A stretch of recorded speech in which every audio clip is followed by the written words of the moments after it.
She had promised herself just one glass of wine. One, to take the edge off the day. The missed deadline, the broken elevator, the way her boss had praised everyone except her. But the bottle sat open on the counter now, accusing and nearly empty, and the apartment felt too quiet to argue with. Her phone lay face down on the couch. She picked it up, scrolling without purpose, thumb moving on instinct more than intention.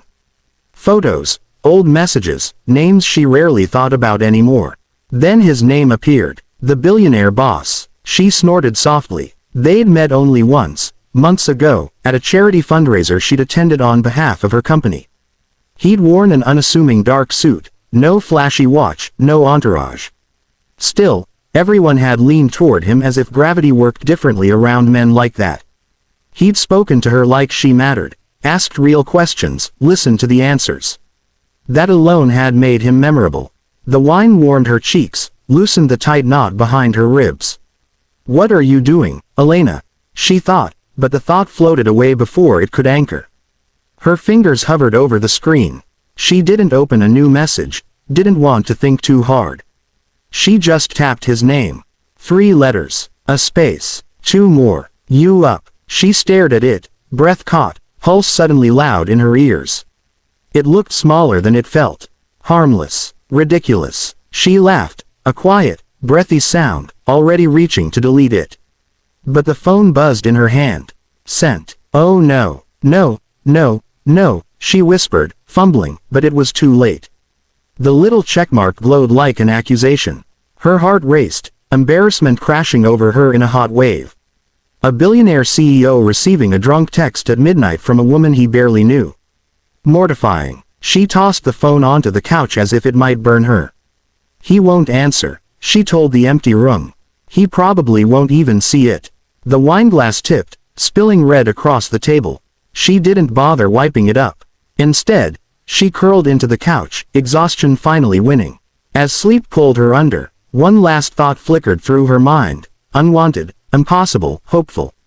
What if he does? The knock cut through her sleep like a blade.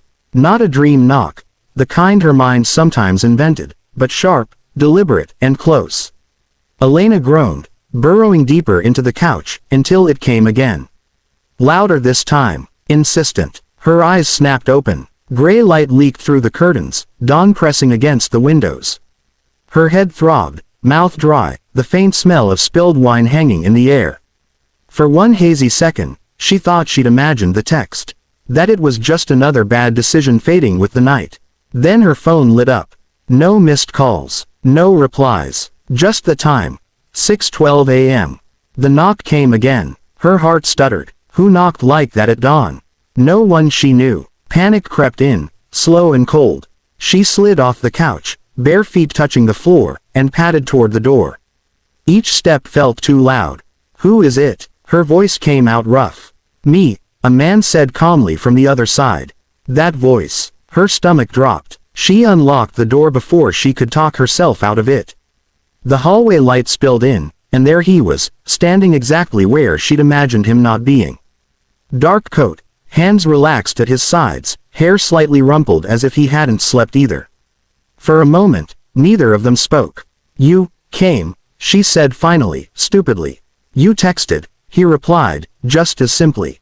Embarrassment surged up her neck. Heat, regret. She crossed her arms over her oversized sleep shirt, suddenly aware of everything, the bare face, the messy hair, the vulnerability of being seen like this. "I was drunk," she blurted. He nodded, as if she'd said something obvious. "I assumed. That should have made it worse. Somehow, it didn't. I almost didn't knock," he added. "I didn't want to scare you." She let out a breath she hadn't realized she was holding. The hallway felt too small, the moment too big. Behind him, the building was quiet, the city not yet awake enough to judge them. "I thought you wouldn't come," she admitted. "I thought you wouldn't open the door."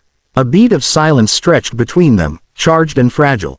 He wasn't smirking. He wasn't teasing. His gaze was steady, searching her face as if checking something important. "Can I come in?" he asked. She hesitated. Just a second, then stepped aside. As the door closed behind him, the lock clicked softly into place. The sound echoed through her chest. And suddenly, The text didn't feel like a mistake at all. The apartment felt smaller with him inside it, quieter, somehow, like the walls themselves were listening. Elena gestured toward the kitchen, suddenly unsure what to do with her hands, her body, the situation she'd drunkenly invited into existence. "I can make coffee," she said. "If you want." "I'd like that," he replied, shrugging off his coat and draping it neatly over the back of a chair. The gesture was ordinary, almost domestic, and it unsettled her more than any grand entrance could have. She busied herself with the coffee maker, grateful for the routine. The machine sputtered and hummed, filling the silence. She felt his presence behind her, not looming, just there. "I didn't expect you to actually come," she said at last. "I know," he answered. "That's why I did." She turned, brow furrowed. He leaned against the counter now, sleeves rolled up, billionaire polish stripped down to a man who looked tired but intent. "People don't usually text me without an agenda," he continued. "When they do, it's calculated. Yours wasn't that obvious?" she asked weakly. He smiled, brief and honest. "Very." They sat at the small kitchen table, mugs warming their palms. Dawn light crept farther into the room, softening edges, making everything feel momentary and real. She studied him over the rim of her cup. "Why me?" she asked quietly. "You could be anywhere, with anyone." His gaze didn't waver. "Because you didn't want anything from me." She laughed softly. "I literally texted you up. And didn't ask for a thing," he said. "Not a favor, not a meeting, not a photo." He paused. "Just presence." The word settled between them. She exhaled. "I didn't think before I sent it." "I did," he admitted. "For hours." Her heart skipped. "You mean, you were already awake?" "I've been awake for years," he said lightly, then more seriously, "being in charge means everyone edits themselves around you. I don't get many unfiltered moments." She looked down at her coffee, then back up. "Last night was unfiltered. That's what made it honest." Silence wrapped around them, not awkward, but weighted. Outside, a car passed, the city stirring. Inside, something fragile was taking shape. "I don't want this to be weird," she said. He stood, setting his mug aside. Then let it be simple. He didn't touch her, didn't crowd her, just met her eyes and waited. For the first time since she'd sent the text, Elena felt fully awake. The city outside her window was stirring, indifferent to the tiny world they'd created in her apartment. Morning sunlight slanted through the blinds, painting stripes across the floor, the table, the two of them. Coffee mugs sat half empty, steam curling like quiet smoke signals. He stood near the door, hands in his pockets, gaze sweeping the room as if memorizing every detail. For a moment, neither of them spoke. Time felt elastic, thick, slow, charged with a tension neither wanted to break too soon. Finally, he turned to her. "I should go," he said, voice low. Not a suggestion, not a command, just a statement. Her chest tightened. "Yeah," she murmured, suddenly aware of the way her apartment smelled like coffee and wine. Her hair was still messy, and yet, she didn't want him to leave. He paused, fingers brushing the doorframe. "But," his tone shifted, hesitant. "This doesn't have to be a one-time thing." Her eyebrows lifted. Surprise, hope, caution, all tangled together. She stopped, realizing that words felt inadequate. Heart thumping like a drum in her chest, she swallowed. "I'd like that," she admitted, softer than she'd expected. He smiled then, genuine and slow, the kind that reached his eyes and warmed the room. "Good," he said, "because I don't do casual knocks on doors without a reason." She laughed, a little breathless. "Next time, I'll text sober. Or," he countered with a teasing tilt of his head, "you could just wait for me to show up." Her lips quirked into a grin. "Is that a threat or a promise?" "A little of both," he said, stepping closer, careful not to crowd her space.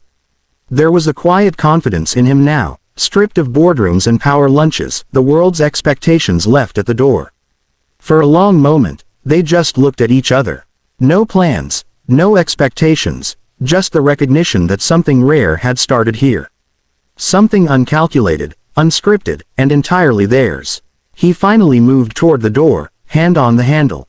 "See you later," he asked. She nodded. "Definitely." The door closed softly behind him, leaving her alone, but not empty.